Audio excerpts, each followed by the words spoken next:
ভবিষ্যতে আলম হব নিয়ত করেছি। হাটাজারিতে কোরআন ও ইসলামী শিক্ষা কেন্দ্রের ৭ম বার্ষিক সালানা জলসা ও পুরস্কার বিতরণী অনুষ্ঠান সম্পন্ন হয়েছে।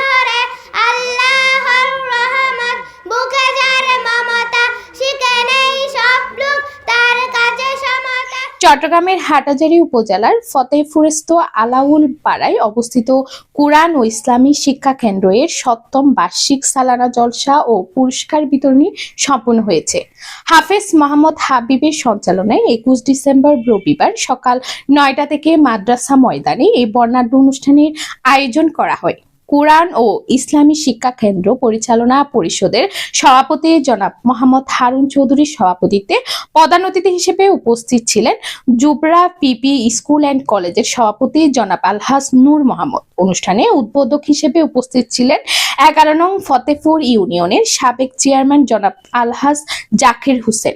প্রধান মেহমান হিসেবে উপস্থিত ছিলেন দৈনিক বাংলাদেশ প্রতিদিনের ভারপ্রাপ্ত ব্যুরো চিফ জনাব মোহাম্মদ সেলিম। প্রধান আলোচক হিসেবে দ্বীন ও ইসলামের গুরুত্বপূর্ণ বিষয়ের উপর আলোকপাত করেন ইমাম বুখারী রহমতুল্লাহ মডেল মাদ্রাসার প্রতিষ্ঠাতা হযরতুল হাস মাওলানা মুফতি জামাল উদ্দিন আল কাদেরী।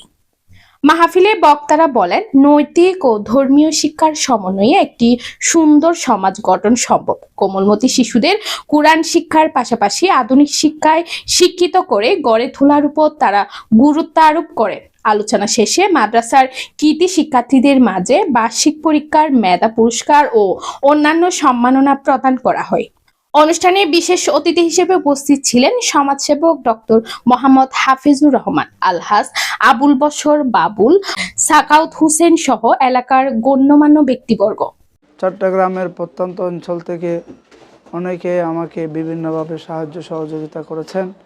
বিশেষ করে মাদ্রাসার যে পরিচালনা পরিষদ এবং মাদ্রাসা শিক্ষকদের ম্যাডামদের যে অক্লান্ত পরিশ্রম আমাকে খুব বিমোহিত করেছে।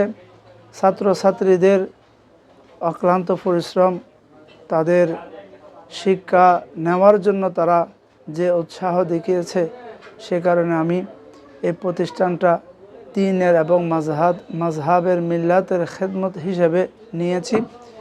রহমান বলা হয় ওই সত্তাকে যিনি পবিত্র কোরআন শিক্ষা দিয়েছেন। কাকে শিক্ষা দিয়েছেন? কোরআন শিক্ষা কাকে দিয়েছেন? কোরআন শিক্ষা দিয়েছেন প্রথমে নবিয়্যিনা মুহাম্মাদান সাল্লাল্লাহু আলাইহি ওয়াসাল্লাম। আমাদের নবীকে আল্লাহ সর্বপ্রথম কোরআন শিক্ষা দিয়েছেন। আমাদেরকে এই প্রতিষ্ঠানকে এগিয়ে নেওয়ার জন্য ঐক্যবদ্ধ থেকে একটা কাজ যদি আমরা করি, তাহলে আমার মনে হয় এই প্রতিষ্ঠান অন্যান্য প্রতিষ্ঠানের মতো বড় প্রতিষ্ঠান হতে কোনো সময় লাগবে বলে আমি মনে করি না। আসলে ইসলামী শিক্ষা কেন্দ্র যে কোনো শিক্ষা প্রতিষ্ঠান হচ্ছে আমাদের মানুষ গড়ার কারিগর। একটা শিক্ষা প্রতিষ্ঠান যারা পরিচালনা করে, যারা প্রতিষ্ঠা করে, তাদের অত্যন্ত শ্রম, মেধা, অর্থ, অনেক কষ্টের মাধ্যমে একটা প্রতিষ্ঠান পরিচালনা করে। সেই প্রতিষ্ঠান পরিচালিত হবে।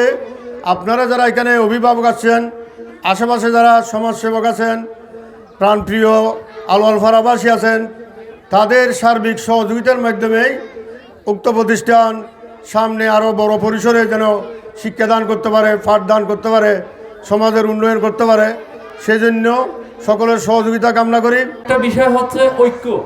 এলাকার যারা বিত্তশালী আছে, যারা এলাকার যুবক ভাই আছে, যে দ্বীনি প্রতিষ্ঠানগুলো আছে, শিক্ষা প্রতিষ্ঠানগুলো আছে, সামাজিক প্রতিষ্ঠানগুলো আছে, এগুলোতে আমরা সাহায্যের হাত বাড়িয়ে দেব, আন্তরিকতার হাত বাড়িয়ে দেব, ভালোবাসার হাত বাড়িয়ে দেব।